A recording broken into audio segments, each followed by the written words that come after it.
Ladies and gentlemen, welcome to join us in this edition of the Primetime Newscast on Equinox Television. There are indications that Cameroon's President Paul Biya would in no distant time be visiting the littoral region to lay the groundwork for the construction of a second bridge over the Vuri River. The Minister for Public Works was in the city of Douala today, announced that the project would commence in 3 months' time. That is going to be in December 2013. And also in this newscast, another building collapses in the economic capital Douala. This time it is the quality of the building material that is being put to question.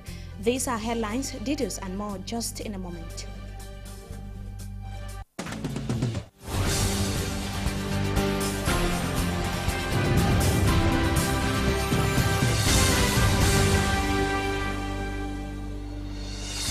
We begin this edition of the Primetime Newscast on ETV in Yaoundé Central region of the country. An ex-employee of a defunct state corporation has been reported dead. That is in that part of the country. This follows several weeks of wait under critical conditions to earn dues owed them by the government. Let's have the details of that report with Roland Akon.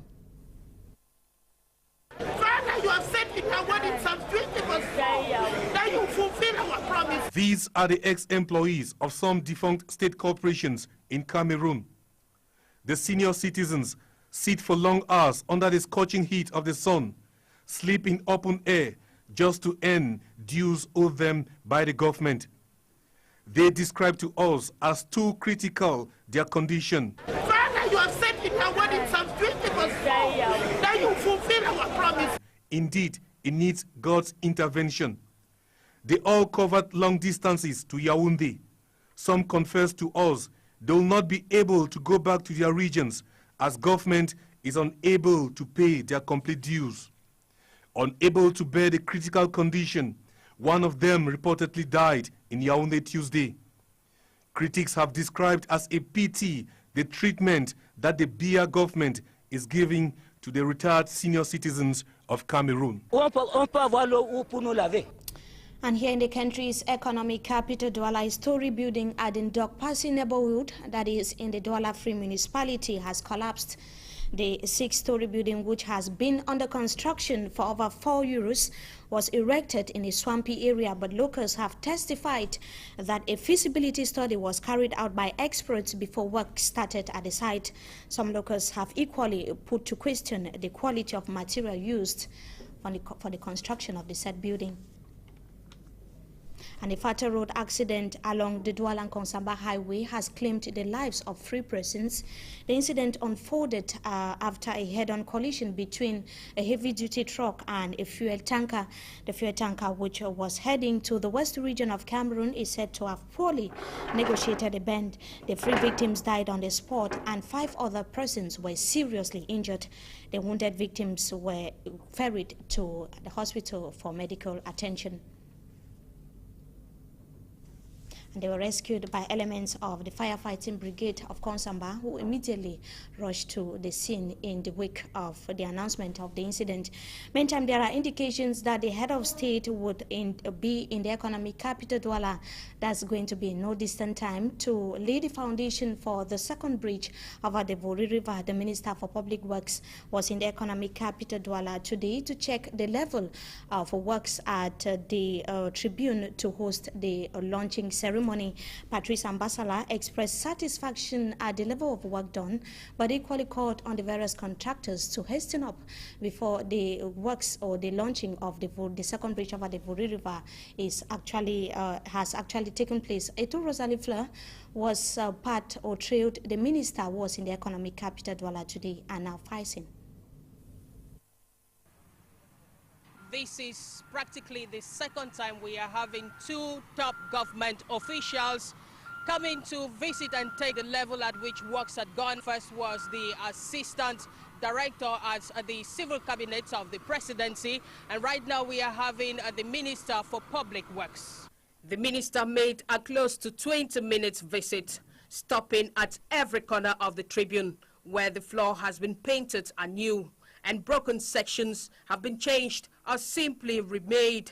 Minister Ambasala was closely accompanied by the Governor Betty Asomo and the government delegate Fritz Tonentone. The three men always halted and spoke closely each time there was a notice to be made. The surface area surrounding the tribune and the portion where the stone will be laid is expected to be leveled with gravels. The chief of operations of the contracting company told the minister it would take only a day for the works to be done. Yes, it is a sign of a visit, but nobody can tell the day. Nobody can tell the precise calendar of the visit. But the contractor complained to reporters off camera that this will depend on the weather condition. The ground must not be wet. Yellow and black security ribbons can be seen along the Wuri Bridge. White and light blue paints are used as decorative colors.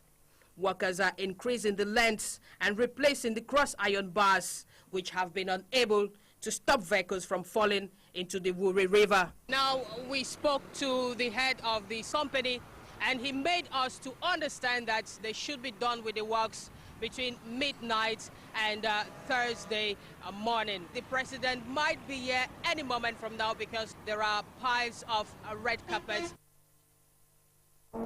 Thanks indeed to Rosalind Fleur for that report. And just to add after that report, that the minister also announced that the works or the foundation stone of the Wuri River shall commence on in December this year, and it's going to last for some 36 to 40 months.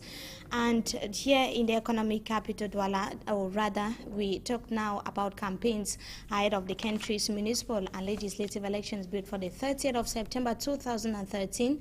The campaigns exercise, which kicked off on Sunday, entered day 3 today. Pierre Flambongayam of the UNDP political party, or he is so far representing Bello Buba Maigari, told his militants in the Douala 5 municipality to be ready and do all they can to take over the council. And he was speaking during the launching of campaigns that was at the Bipanda neighborhood yesterday. For Hansen Chanji tells us more in the following report. The National Union for Democracy and Progress, UNDP, launched its campaign at the Douala 5 municipality in Kasmando Bipanda with Panaj.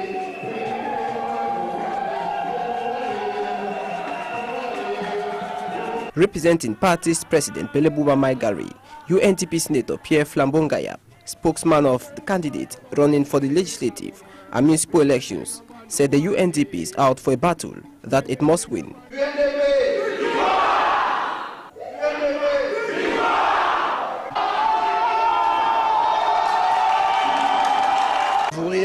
C'est une circonscription particulièrement large et qui est très peuplée. Pierre Flambongayam said accessibility into the various neighborhoods in Douala 5 remains a major problem. Access to potable water and lodging are some of the preoccupations of the UNDP party. He therefore said the party is determined to grab the Douala 5 council and the seat for legislative elections in the Wuri East.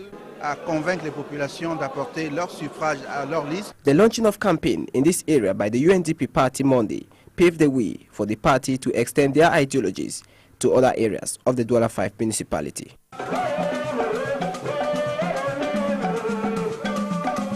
The campaign and of course the UNDP, the CPDM, the Social Democratic Front have so far launched their various campaigns that is in the Mongo division of the littoral region. It was an opportunity for the various aspiring municipal and legislative candidates to be presented to their militants and also to potential voters. Let's have the details of the report with Pamela Ndukong. The campaign of the Mongo division started in Loum, where the UNDP president Bello Buba Maigari launched his campaign at the UNDP party house. The president justifies his presence in Loum, saying, since there are 4 political parties vying for municipal and legislative positions, the competition is tight. That is more reason why he had to come personally to kickstart his campaign in the Mongo division. He also called on his party militants to put all efforts to make sure they grab all the seats in Loum, and that all necessary means for the campaign have been put in place to make sure this is realized. In the party hall, presentation of the list of all the candidates of the UNDP viewing for positions was done. This was officiated by the party president Bello Buba Maigari, who congratulated the candidates and instilled the spirit of courage and success in their minds. Still in the Mongo, in another story, activities marking the CPDM campaign was done in Kongsamba, where the CPDM militants started the occasion with a national anthem, all dressed in their party attire.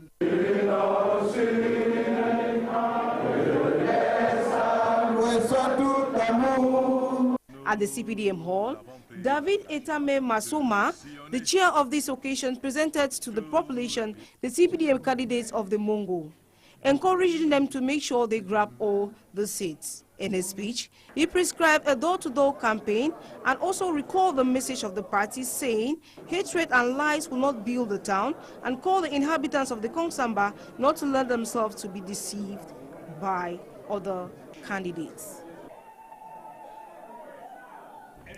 And on more on our campaign news, we shall be joining Roland Akong at exactly 6:30 p.m. tonight to get the pulse of within the ranks of some political parties across the country, in the northwest, in the west-southwest region of the country. That is going to be just in a jiffy. In news out of our national boundaries, Russia and France's foreign minister have disagreed over who is to be blamed for the chemical weapons attack in Syria. After talks in Moscow, France's Laurent Fabius said that the UN's report into the August incident left no doubt that the Syrian government was held responsible. Russia, on its part, said Moscow had a serious grounds to believe that the attack had a provocation by rebel forces. We shall be coming back to that in a subsequent newscast. Viewers, we thank you so much for having joined us in this edition of the Primetime Newscast on Equinox Television. We have come to an end. Join Roland Akong, as I indicated, in a few minutes from now with our special municipal and legislative elections 2013 campaign program, and he shall surely, God's willing, be receiving a militant of the Cameroon People's Party of Edith Kabanwala, and also an MP, a member of the MP of Jean-Jacques Kindi. That does it for this edition of the Primetime Newscast on ATV. Have a wonderful stay in the company of our programs. Good evening to you once again.